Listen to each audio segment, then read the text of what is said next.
কোনো হাকিকত নাই, কোনো কিচ্ছু নাই, অপপ্রচারের শেষ নাই। আমি তো বলি যে যারা মোবাইল ব্যবহার করো তারা আলেম ওলামাদের বিপরীতে যে সমস্ত অপপ্রচারগুলো আছে, পীর মশায়েখদের বিপরীতে যে সমস্ত অপপ্রচারগুলো নিয়মিত প্রপাগান্ডা প্রচারিত হচ্ছে, মুসলমানদের ঈমান আকীদার ব্যাপারে যে সমস্ত বিষয়গুলা অপপ্রচার করছে, ওগুলা শুনিও না, ওগুলার দিকে তাকাইও না। ওগুলার প্রতিরোধ করার মতো, প্রতিকারের মতো কোনো যোগ্যতা আমাদের কাছে নাই। শুনলে সেটা কি ওই কান দিয়ে এসে বজ্জন নিয়ে এসে যায়। একবারে জমানার খাজা মঈনুদ্দিন চিশতি রহমতুল্লাহ আলাইহি, জমানার শাহ আব্দুল কাদের জিলানী রহমতুল্লাহ আলাইহি, কথার কথা, ওনাদের ব্যাপারেও যদি কেউ কোনো কথা শুনে, যদি আল্লাহ পাক তাকে হেফাজত না করেন তো ওই বজ্জন নিয়ে এসে যায়।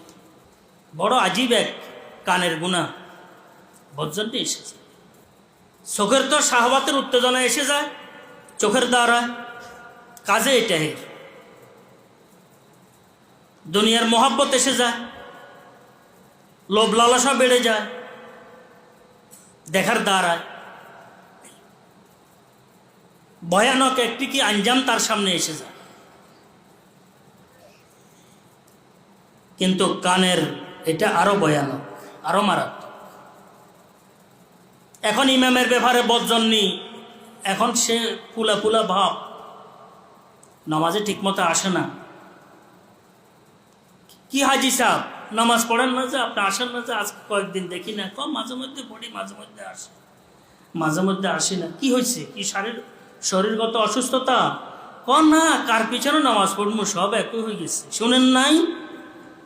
এই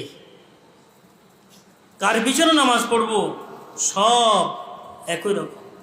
শুনেন নাই কিছু? এই হাজি সাহেবের, বড় হাজি সাহেবের, ছোট হাজি সাহেবের শেষ করছে। এখন শুনেন নাই কিছু, এতটুক বলছে।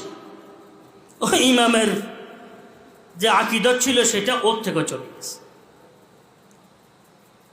দিন দিন যে আলেম ওলামাদের থেকে সাধারণ মানুষগুলো দূরে সরতেছে, মূল বিষয় হচ্ছে সামাজিক যোগাযোগ মাধ্যমে যে সমস্ত মিথ্যা অপবাদ, গীবত, শেকায়েত, অপপ্রচার, তিলকে তাল করে, বালুকে পাহাড় করে যেগুলার প্রচারণা ঘটতেছে, এগুলা শুনে শুনে আলেম ওলামাদের থেকে মানুষ দূরে সরতেছে, আলেম ওলামাদের থেকে দূরে সরতেছে।